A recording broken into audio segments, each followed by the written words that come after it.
സാങ്കേതിക സർവകലാശാല VC നിയമനത്തിൽ ഗവർണർക്ക് വഴങ്ങിയതിന് മുഖ്യമന്ത്രിക്കെതിരെ CPIM-ൽ വിമർശനം. സംസ്ഥാന സെക്രട്ടേറിയറ്റ് യോഗത്തിലാണ് വിമർശനം ഉയർന്നത്. PM ശ്രീക്ക് തുല്യമായ തിരിച്ചടിയുണ്ടാകുമെന്ന് നേതാക്കൾ കുറ്റപ്പെടുത്തി. തർക്കം നീട്ടിക്കൊണ്ടുപോകാൻ കഴിയില്ല എന്ന നിലപാട് മുഖ്യമന്ത്രി സ്വീകരിച്ചു. നിയമ നടപടികൾ ദീർഘമായി തുടരുന്നത് ഗുണം ചെയ്യില്ല എന്നും മുഖ്യമന്ത്രി നിലപാടെടുത്തു. R. ശ്രീജിത്ത് വിവരങ്ങളുമായി ചേരുന്നുണ്ട് തിരുവനന്തപുരത്ത് നിന്ന്. ശ്രീജിത്ത്, ഇത് PM ശ്രീക്ക് തുല്യമായ തിരിച്ചടി ഉണ്ടാക്കും, ഈ തീരുമാനം തെറ്റായ രാഷ്ട്രീയ വ്യാഖ്യാനത്തിന് ഇട നൽകും എന്നതടക്കമുള്ള വിമർശനങ്ങളാണ് ഉയർന്നു വരുന്നത് എന്ന് മനസ്സിലാക്കുന്നു. എന്താണ് വിമർശനം? അതിനെ എങ്ങനെയാണ് കാണേണ്ടത്? R. ശ്രീജിത്ത്, ഞായറാഴ്ചയാണ് മുഖ്യമന്ത്രി ലോക് ഭവനിലെത്തി ഗവർണർ രാജേന്ദ്ര വിശ്വനാഥ് അർലാക്കറുമായി കൂടിക്കാഴ്ച നടത്തിയത്. ഈ കൂടിക്കാഴ്ചയുടെ പ്രധാന അജണ്ട സാങ്കേതിക ഡിജിറ്റൽ സർവകലാശാലയിലെ VC നിയമനവുമായി ബന്ധപ്പെട്ട തർക്കങ്ങൾ പരിഹരിക്കലായിരുന്നു. അങ്ങനെ ഗവർണറും മുഖ്യമന്ത്രിക്കുമിടയിലുണ്ടായ ധാരണയെപ്പറ്റി തിങ്കളാഴ്ച നടന്ന CPIM-ന്റെ സംസ്ഥാന സെക്രട്ടറി യോഗത്തിൽ മുഖ്യമന്ത്രി വിവരം നൽകി. ഇതേ തുടർന്ന് നടന്ന ചർച്ചയിലാണ് നേതാക്കൾ മുഖ്യമന്ത്രിയുടെ നിലപാടിനെ ഒത്തുതീർപ്പിനുള്ള നീക്കത്തെ ചോദ്യം ചെയ്തത്. ഒത്തുതീർപ്പ് രാഷ്ട്രീയമായി തിരിച്ചടി ഉണ്ടാക്കുമെന്ന മുന്നറിയിപ്പാണ് നേതാക്കൾ യോഗത്തിൽ നൽകിയത്. CPIM-ന്റെ ജനറൽ സെക്രട്ടറി MA ബേബി അടക്കം പങ്കെടുത്ത സെക്രട്ടറി യോഗത്തിലാണ് മുഖ്യമന്ത്രിക്കെതിരെ ഈ വിമർശനം ഉണ്ടായത് എന്നതാണ് ഏറ്റവും ശ്രദ്ധേയമായ കാര്യം. അതിന്റെ പശ്ചാത്തലം തദ്ദേശ തെരഞ്ഞെടുപ്പിലുണ്ടായ കനത്ത തോൽവി കൂടിയാണ് എന്ന് മനസ്സിലാക്കുമ്പോഴാണ് ഈ വിമർശനത്തിന്റെ ഗ്രാവിറ്റി ഏറ്റവും വലിയ അർത്ഥത്തിൽ നമുക്ക് ബോധ്യപ്പെടുക.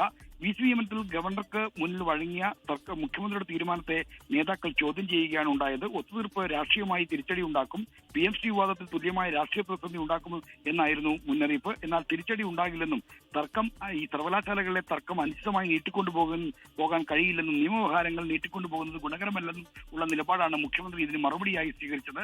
ഒടുവിൽ മുഖ്യമന്ത്രിയുടെ നിലപാട് തന്നെയാണ് അംഗീകരിക്കപ്പെട്ടത് എന്നാണ് നമുക്ക് യോഗത്തിൽ നിന്ന് ലഭിക്കുന്ന വിവരം. എന്തായാലും അങ്ങനെ ഈ ഒരു ഒത്തുതീർപ്പ് പാർട്ടിയുടെ കൂടി പാർട്ടിയെ കൂടി വിവരം അറിയിച്ച ശേഷമാണ് ഈ VC നിയമവുമായി ബന്ധപ്പെട്ട ഒരു അന്തിമ തീർപ്പിലേക്ക് മുഖ്യമന്ത്രിയും ഗവർണറും എത്തിയത് എന്നാണ് നമുക്ക് ഈ ഘട്ടത്തിൽ മനസ്സിലാകുന്നത്. അങ്ങനെയാണ് ഇന്നലെ വൈകുന്നേരത്തോടുകൂടി ലോക് ഭവൻ പുതിയ VC-മാരെ നിയമിച്ചുകൊണ്ടുള്ള വിജ്ഞാപനം പുറത്തിറക്കിയത്.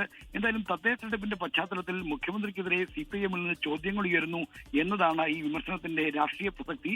ആ ഒരു മുഖ്യമന്ത്രിയുടെ ഈ സമീപനം, പ്രത്യേകിച്ചും PMC വിവാദത്തിൽ സംഘപരിവാറിന് കീഴ്പ്പെട്ടു എന്ന വിമർശനം ഈ പുതിയ VC നിയമനവുമായി ബന്ധപ്പെട്ട ഒത്തുതീർപ്പിൽ ഉണ്ടാകുമെന്ന മുന്നറിയിപ്പ് ശരിവെക്കപ്പെടുന്ന പ്രതികരണം ഇന്നും രാഷ്ട്രീയമായി ഉണ്ടായി. AICC general secretary KC Venugopal അടക്കം CPM BJP അന്തർധാരയുടെ ഭാഗമാണ് ഈ ഒത്തുതീർപ്പെന്ന വിമർശനം ഉന്നയിച്ചു കഴിഞ്ഞു. R. ശ്രീജിത്ത് തിരുവനന്തപുരത്ത് നിന്ന് വിശദാംശങ്ങൾ പങ്കുവയ്ക്കുകയായിരുന്നു. VC നിയമനത്തിൽ ഗവർണർക്ക് വഴങ്ങിയതിന് മുഖ്യമന്ത്രിക്കെതിരെ CPIM-ന്റെ സംസ്ഥാന സെക്രട്ടേറിയറ്റിൽ നേതാക്കളുടെ വിമർശനമുയരുന്നു.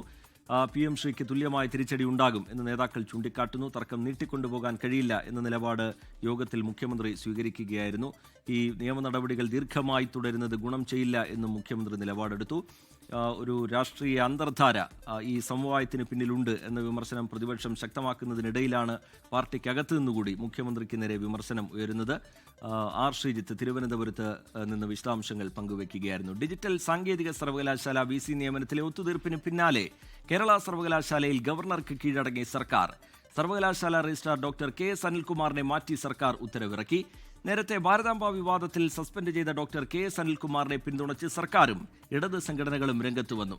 അതേസമയം KTU VC-ആയി ചുമതലയേറ്റതിനു ശേഷം ഡോക്ടർ സിസ തോമസ് ഉന്നത വിദ്യാഭ്യാസ മന്ത്രി ഡോക്ടർ R. ബിന്ദുവുമായി കൂടിക്കാഴ്ച നടത്തി.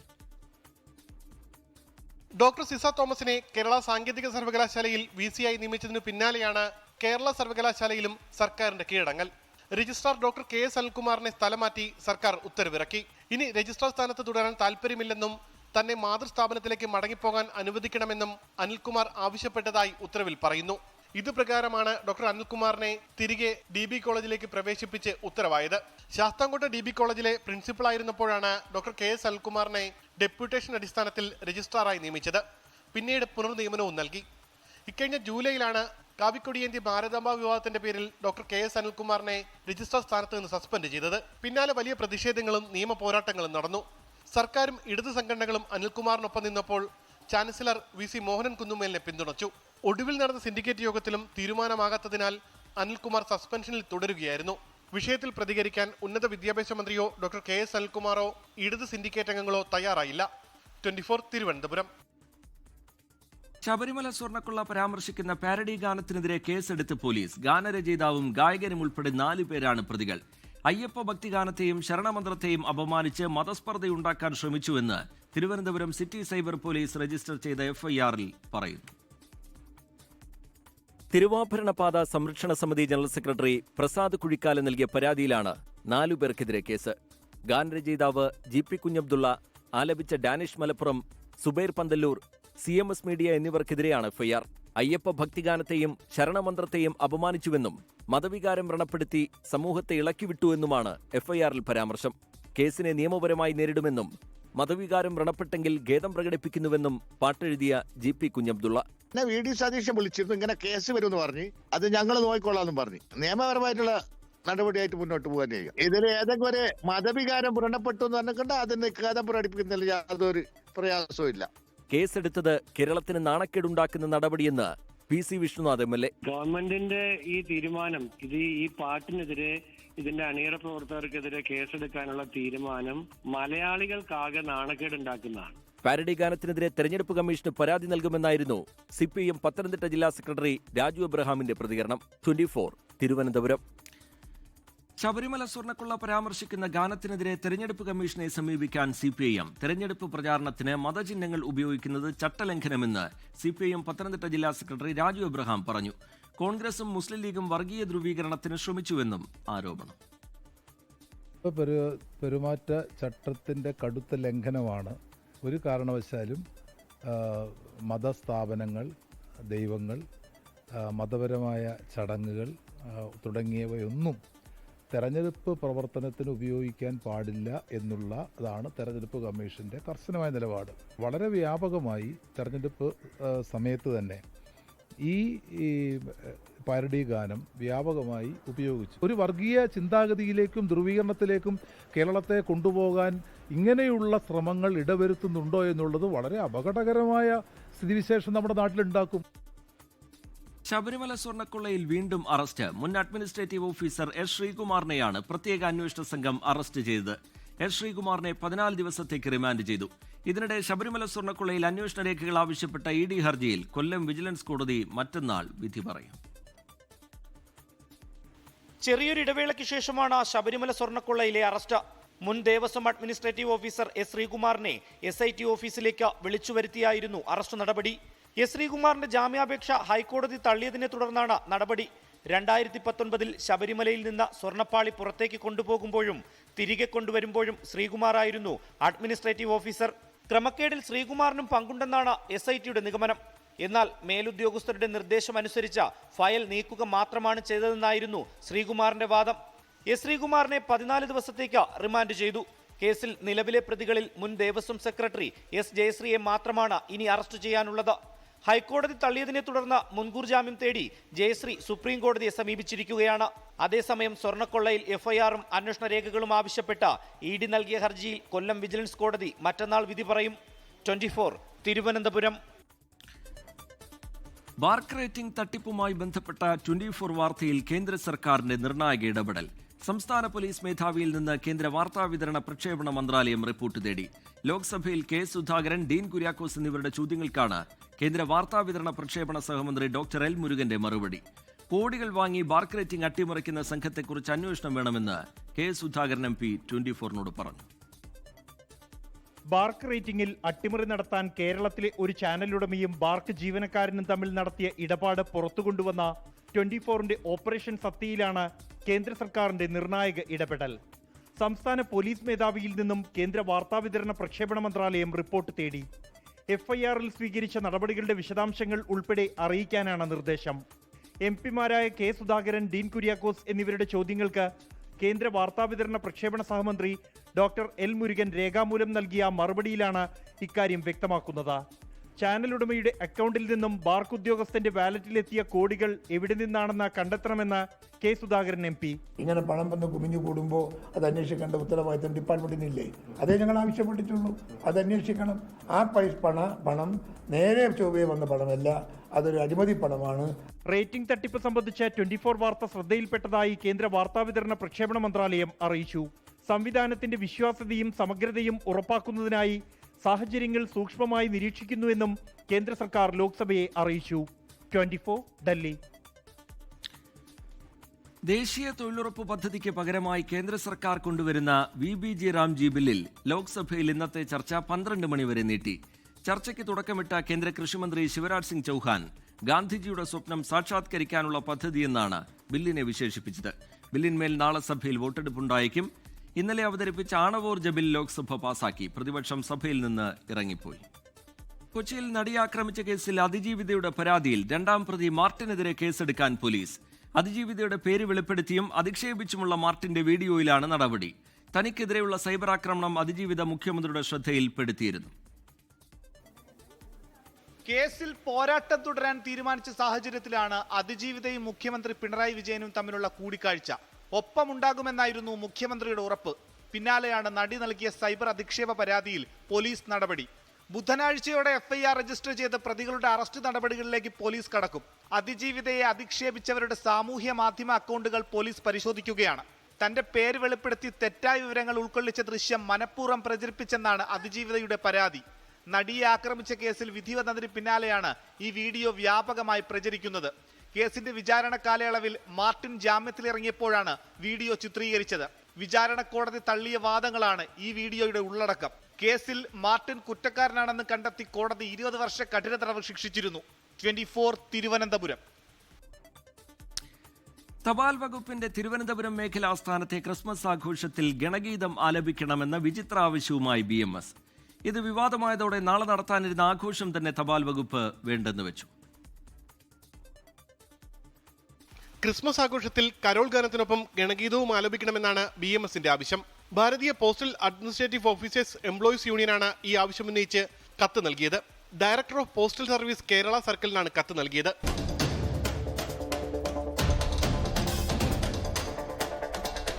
ആവശ്യം വിവാദമായതോടെ പരിപാടി പോസ്റ്റൽ വകുപ്പ് തന്നെ റദ്ദാക്കി.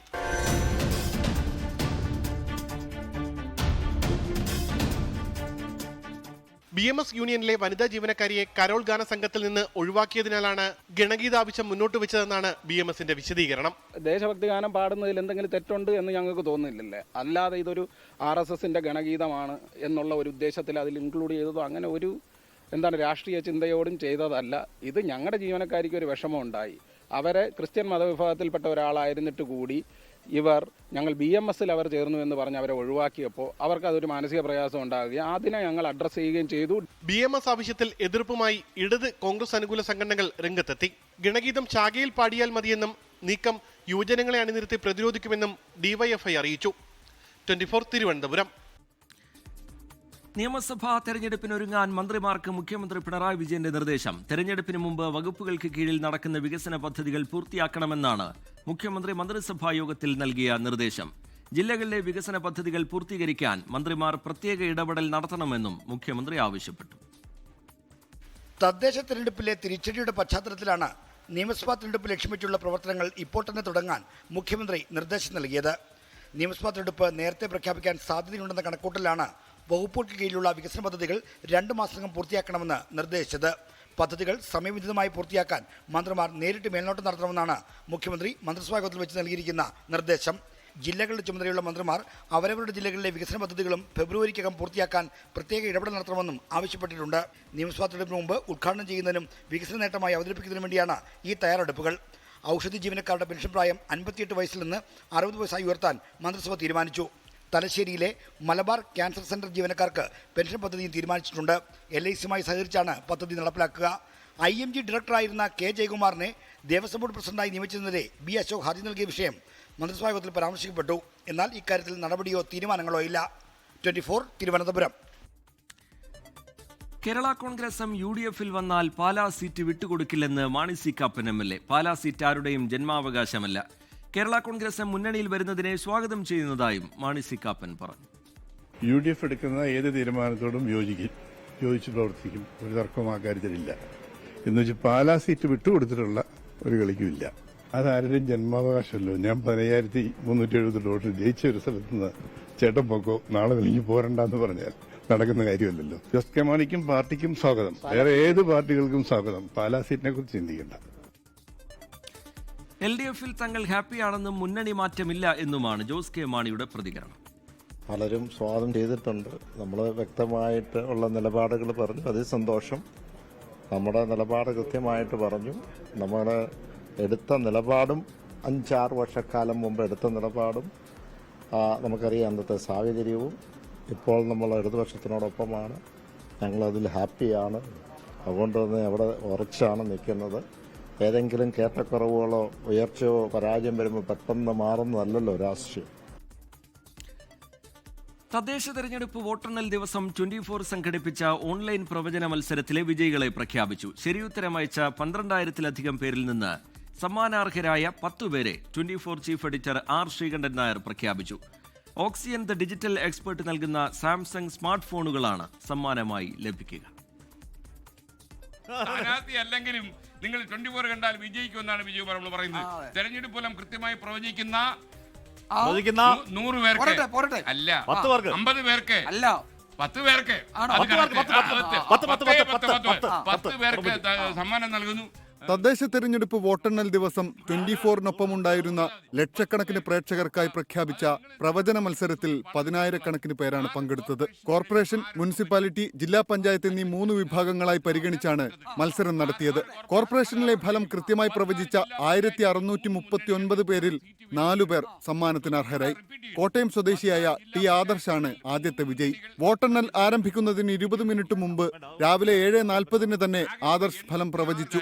4 കോർപ്പറേഷനുകൾ UDF-നും ഓരോന്ന് വീതം LDF-ഉം NDA-യും ഭരിക്കുമെന്ന് ശരി ആയി പ്രവചിച്ച ആൾക്കാരിൽ നിന്ന് തിരഞ്ഞെടുക്കപ്പെട്ടവർ. ടി ആദർശ് കോട്ടയം, അയാളാണ് ആദ്യത്തെ കോർപ്പറേഷനിൽ കിട്ടിയ ആള്. ആദ്യത്തെ ആദർശ് ഫലം പ്രവചിച്ച സമയം എന്നെ അത്ഭുതപ്പെടുത്തിയിട്ടുണ്ട്. അത്രയും നേരത്തെ തന്നെ, അതായത് ഈ ഒരു ഫലസൂചന എന്താണെന്ന് കൃത്യമായി അറിയും മുമ്പേ തന്നെ ആദർശ് പ്രവചിച്ച് കളഞ്ഞു. ഇത് വോട്ടെണ്ണൽ തുടങ്ങുന്നതിന് 20 മിനിറ്റിന് മുമ്പ്, അതായത് 7:40 കോർപ്പറേഷനുകളുടെ ഫലം കോട്ടയം സ്വദേശിയായ ആദർശ പ്രവചിച്ചത്. തിരുവനന്തപുരം സ്വദേശി അനൂജ അനീഷ് ആണ് രണ്ടാമത്തെ വിജയി. എറണാകുളം സ്വദേശി ആൽബർട്ട് വാഴക്കായിൽ, കോഴിക്കോട് സ്വദേശി റിനീഷ് രാജീവ് എന്നിവരാണ് കോർപ്പറേഷൻ ഫലം പ്രവചിച്ച മറ്റു വിജയികൾ. മുനിസിപ്പാലിറ്റിയിലെ ഫലം 14 പ്രേക്ഷകർ കൃത്യമായി പ്രവചിച്ചു. 54 മുനിസിപ്പാലിറ്റികൾ UDF-ന്, 28 LDF-ന്, 2 NDA-ക്ക് എന്ന ഫലമാണ് ഇവർ വോട്ടെണ്ണൽ തുടങ്ങി നിമിഷങ്ങൾക്കുള്ളിൽ പ്രവചിച്ചത്. മുനിസിപ്പാലിറ്റി പ്രവചനത്തിൽ 3 പേരാണ് സമ്മാനത്തിന് അർഹരായത്. തിരുവനന്തപുരം സ്വദേശി അജി വർഗീസാണ് ആദ്യത്തെ വിജയി. കണ്ണൂർ സ്വദേശി NK ജയന്തി രണ്ടാമത്തെ വിജയിയും വയനാട് സ്വദേശി ദിലീപ് കുമാർ മൂന്നാമത്തെ വിജയിയുമായി. ജില്ലാ പഞ്ചായത്തിലേക്കുള്ള ഫലം കൃത്യമായി പ്രവചിച്ച 84 പേരിൽ നിന്നും 3 വിജയികളെ തിരഞ്ഞെടുത്തു.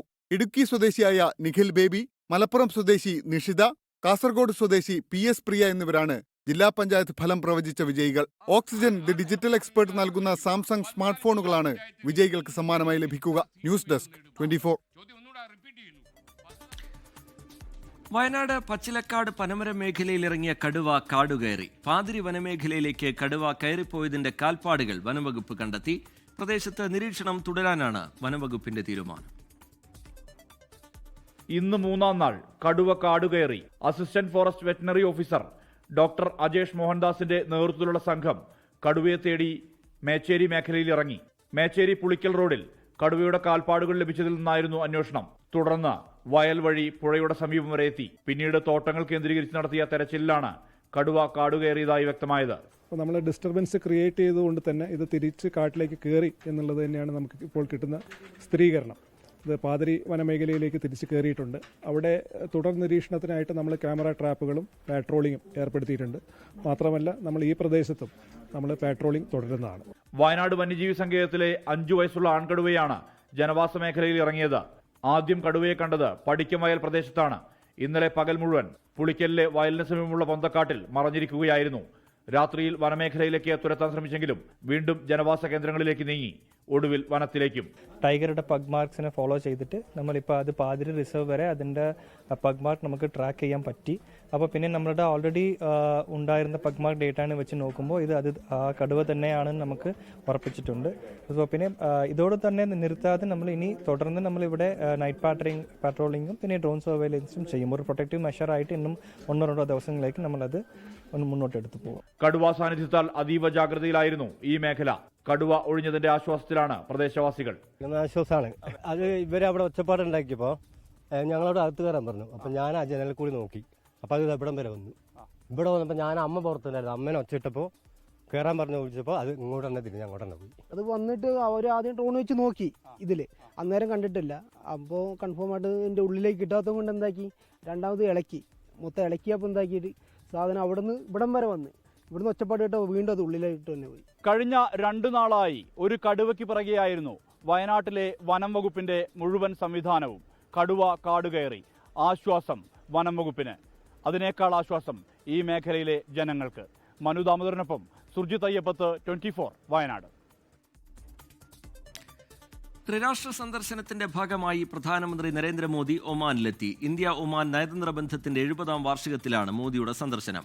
2023 ഒമാൻ ഭരണാധികാരി സുൽത്താൻ ഹൈത്തം ബിൻ താരിഖ് അൽ സയ്ദ് ഇന്ത്യയിലെത്തിയിരുന്നു. ഒമാനിലെ ഇന്ത്യൻ പ്രവാസി സമൂഹത്തെ പ്രധാനമന്ത്രി അഭിസംബോധന ചെയ്യും. വ്യാപാര, നിക്ഷേപ, പ്രതിരോധ മേഖലകളിലെ സഹകരണം ശക്തമാക്കുകയാണ് ഇരു രാജ്യങ്ങളുടെയും ലക്ഷ്യം. ജോർദാനിലും എത്യോപ്യയിലും സന്ദർശനം നടത്തിയതിനു ശേഷമാണ് പ്രധാനമന്ത്രി ഒമാനിൽ എത്തിയത്. പാലക്കാട് നഗരസഭയിൽ BJPയെ അധികാരത്തിൽ നിന്നും താഴെ ഇറക്കാൻ എന്ത് വിട്ടുവീഴ്ചയ്ക്കും തയ്യാറെന്ന് മുസ്ലിം ലീഗ്. കോൺഗ്രസും CPIMുമാണ് വിഷയത്തിൽ തീരുമാനമെടുക്കേണ്ടത്. ഇരുവരെയും ഒരുമിപ്പിച്ച് ഒരു മേശയ്ക്ക് ചുറ്റും ഇരിക്കണമെങ്കിൽ അതിനും മുസ്ലിം ലീഗ് തയ്യാറാണെന്ന് ജില്ലാ അധ്യക്ഷനും UDF ചെയർമാനുമായ മരക്കാർ മരയാമംഗലം പറഞ്ഞു.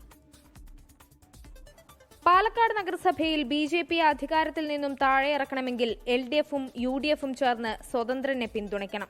ഇതോടെയാണ് നിലപാട് വ്യക്തമാക്കി ലീഗ് രംഗത്തെത്തിയത്. BJPയെ താഴെ ഇറക്കാൻ അത്തരമൊരു സഖ്യസാധ്യത വേണ്ടി വന്നാൽ തയ്യാറാണ്. കോൺഗ്രസുമായി വിഷയം സംസാരിച്ചിട്ടുണ്ട്. ഇരുവരെയും കൂട്ടി ഒരു മേശയ്ക്ക് ചുറ്റുമിരുന്ന് ചർച്ച ചെയ്യണമെങ്കിൽ അതിനും മുസ്ലിം ലീഗ് തയ്യാറാണെന്ന് മരക്കാർ മാരായമംഗലം പറഞ്ഞു. കഴിഞ്ഞ 10 വർഷക്കാലമായി പാലക്കാട് നഗരത്തിലുള്ള ജനങ്ങൾ അനുഭവിക്കുന്ന ദുരിതങ്ങൾക്ക് അറുതി വരുത്താൻ യാതൊരു വികസനവും നടത്താൻ കഴിയാത്ത ഒരു ഭരണസമിതിയാണ് BJPയുടേത്. അതുകൊണ്ട് ഈ ഭരണസമിതിയെ താഴെ ഇറക്കുക എന്നുള്ളതാണ് UDFിന്റെ ലക്ഷ്യം. BJPയെ മാറ്റി നിർത്തുക എന്നത് തന്നെയാണ് കോൺഗ്രസിന്റെ ലക്ഷ്യമെന്നും എന്നാൽ സഖ്യസാധ്യത കോൺഗ്രസിന്റെ ജില്ലാ നേതൃത്വം തീരുമാനിക്കട്ടെ എന്നും KPCC working president AP Anilkumar. BJPയെ പരമാവധി മാറ്റി നിർത്തുക എന്നുള്ള സമീപനമാണ് കോൺഗ്രസിനുള്ളത്. KPCC അത്തരം കാര്യങ്ങളെക്കുറിച്ച് ആലോചിച്ചിട്ടില്ല. പ്രാദേശികമായിട്ടുള്ള അത്തരം കാര്യങ്ങൾ അത് ജില്ലയിലെ കോൺഗ്രസ് നേതൃത്വമാണ് ആലോചിച്ച് തീരുമാനമെടുക്കേണ്ടത്. എന്നാൽ കൃത്യമായി നിലപാട് പറയാൻ കഴിയാത്ത സാഹചര്യത്തിലാണ് കോൺഗ്രസ് ജില്ലാ നേതൃത്വം. നേതാക്കളുമായി കൂടിയാലോചിച്ച് മറുപടി പറയാമെന്ന് DCC പ്രസിഡന്റ് A തങ്കപ്പൻ. മാർഗം നമ്മുടെ പ്രവർത്തകർക്കും അതുപോലെ തന്നെ പാർട്ടിക്കും മുന്നണിക്കൊക്കെ ദോഷമില്ലാത്ത രീതിയിലാണെങ്കിൽ നമുക്ക് ആലോചിക്കാൻ കഴിയുള്ളൂ.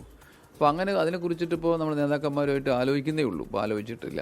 ആലോചനകൾക്ക് ശേഷം മാത്രമാകും LDFിന്റെയും തീരുമാനം. തദ്ദേശ തെരഞ്ഞെടുപ്പിൽ UDFിന്റെ വലിയ മുന്നേറ്റത്തിന് നിർണായകമായത് ലീഗിന്റെ പിന്തുണയാണെന്നും ലീഗ് ഉണ്ടാക്കിയ മുന്നേറ്റം വലുതാണെന്നും അവകാശപ്പെട്ട ജില്ലാ നേതൃത്വം നിയമസഭാ തെരഞ്ഞെടുപ്പിൽ വിജയസാധ്യതയുള്ള സീറ്റ് നൽകണമെന്ന ആവശ്യവും ഉന്നയിച്ചു. നിലവിൽ മണ്ണാർക്കാട്, കോങ്ങാട് മണ്ഡലങ്ങളിലാണ് ലീഗ് മത്സരിക്കുന്നത്. 24 പാലക്കാട്. SIRന് പിന്നാലെ സെൻസസ് നടപടികൾ ആരംഭിക്കാൻ കേരളവും. കേന്ദ്ര നിർദ്ദേശമനുസരിച്ച് കേരളത്തിൽ 70,000-ലധികം ഉദ്യോഗസ്ഥരെ നിയമിക്കേണ്ടി വരും എന്നാണ് പ്രാഥമിക കണക്ക്. ജനുവരി 15-ന് മുമ്പ് ഉദ്യോഗസ്ഥരെ നിയമിക്കും. 2 ഘട്ടമായാണ് സെൻസസ് പൂർത്തിയാക്കുക. ഉമേഷ് ബാലകൃഷ്ണൻ തിരുവനന്തപുരത്ത് നിന്ന് തയ്യാറാക്കിയ എക്സ്പ്ലെയിനറിലേക്കാണ് ഇനി. SIR ഒരു ഭാഗത്ത് അവസാനിക്കാൻ പോവുകയാണ്. എന്തായാലും SIR അവസാനിക്കുന്നതോടുകൂടി അടുത്ത നടപടിയിലേക്ക് കടക്കും. അടുത്ത നടപടി എന്ന് പറയുന്നത് SIRമായി ബന്ധപ്പെട്ടതല്ല, രാജ്യവ്യാപകമായ സെൻസസ് ആരംഭിക്കാൻ പോവുകയാണ്. 2027 സെൻസസ്. അതിനുള്ള നടപടിക്രമങ്ങൾ 2026 തന്നെ ആരംഭിക്കും. 2026 ജനുവരി 15 ഉദ്യോഗസ്ഥരെ നിയമിച്ചുകൊണ്ടുള്ള നിർദ്ദേശങ്ങൾ കേന്ദ്രത്തെ അറിയിക്കണമെന്നുള്ള അറിയിപ്പാണ് ലഭിച്ചിരിക്കുന്നത്. അതുപ്രകാരമുള്ള നടപടിക്രമങ്ങൾ കേരളത്തിലും ആരംഭിച്ചിട്ടുണ്ട്. കേരളത്തിൽ ഏകദേശം 70,000-ലധികം സർക്കാർ ഉദ്യോഗസ്ഥരെ ഈ സെൻസസ് നടപടികൾക്ക് വേണ്ടി മാത്രം നിയോഗിക്കേണ്ടി വരുമെന്നുള്ളതാണ് പ്രാഥമിക കണക്ക്. SIRന് ഏകദേശം 25,000-ൽ താഴെ ഉദ്യോഗസ്ഥരെ മാത്രമാണ് നിയമിച്ചിരുന്നത്. ആ സ്ഥാനത്താണ് 70,000-ലധികം ഉദ്യോഗസ്ഥരെ, പ്രത്യേകിച്ച് ക്ലറിക്കൽ ജോലി ചെയ്യുന്ന ഉദ്യോഗസ്ഥർ, അധ്യാപകർ എന്നിവരെല്ലാമാണ് ഈ എന്യൂമറേറ്റർ ചുമതലകൾക്ക് വേണ്ടി നിയമിക്കുക. 700ഓളം ആളുകൾക്ക് ഒരു എന്യൂമറേറ്റർ എന്ന നിലയിലായിരിക്കും നിയമിക്കാൻ പോകുന്നത്. ഈ 700ഓളം പേർക്ക് ഒരു എന്യൂമറേറ്റർ വരുമ്പോൾ ഈ 6 എന്യൂമറേറ്റർമാർക്ക് അതിനു മുകളിൽ ഒരു സൂപ്പർവൈസർ എന്നുള്ള പോസ്റ്റിലേക്കും ഒരാളെ നിയമിക്കും. സൂപ്പർവൈസർമാരുടെ ഏകോപനത്തിന് ചാർജ് ഓഫീസർമാരുണ്ടാകും. സാധാരണഗതിയിൽ തഹസിൽദാർമാർ, ബ്ലോക്ക് ലെവൽ ഓഫീസർമാർ, മുനിസിപ്പൽ സെക്രട്ടറിമാർ എന്നിവരെല്ലാമാണ് ചാർജ് ഓഫീസർ ലെവലിലേക്ക് എത്തുന്നത്. അതിനുശേഷം ജില്ലാ തലത്തിൽ ഒരു ജില്ലാ സെൻസസ് ഓഫീസർ ഉണ്ടാകും. ജില്ലാ സെൻസസ് ഓഫീസർ എന്ന് പറയുന്നത് ജില്ലാ കളക്ടർ തന്നെയായിരിക്കും. ഒപ്പം ഈ ജില്ലാ കളക്ടർമാരുടെ ഏകോപനത്തിന് സംസ്ഥാന തലത്തിൽ ഒരു സംസ്ഥാന സെൻസസ് ഓഫീസർ ഉണ്ടാകും. ഈ രീതിയിലാണ് ഉദ്യോഗസ്ഥല ക്രമീകരണങ്ങൾ സെൻസസിന് വേണ്ടി നടപ്പാക്കുന്നത്. 2026 ജനുവരി 15-ന് മുമ്പ് ഉദ്യോഗസ്ഥരെ നിയമിച്ചുകൊണ്ടുള്ള ഉത്തരവുകൾ, നോട്ടിഫിക്കേഷനുകൾ ഇറക്കും. അതിനുശേഷം ഉദ്യോഗസ്ഥർക്ക് വേണ്ടിയുള്ള പരിശീലനങ്ങൾ നൽകും. 2026 സെപ്റ്റംബറിൽ ആദ്യഘട്ടം പൂർത്തിയാക്കണം.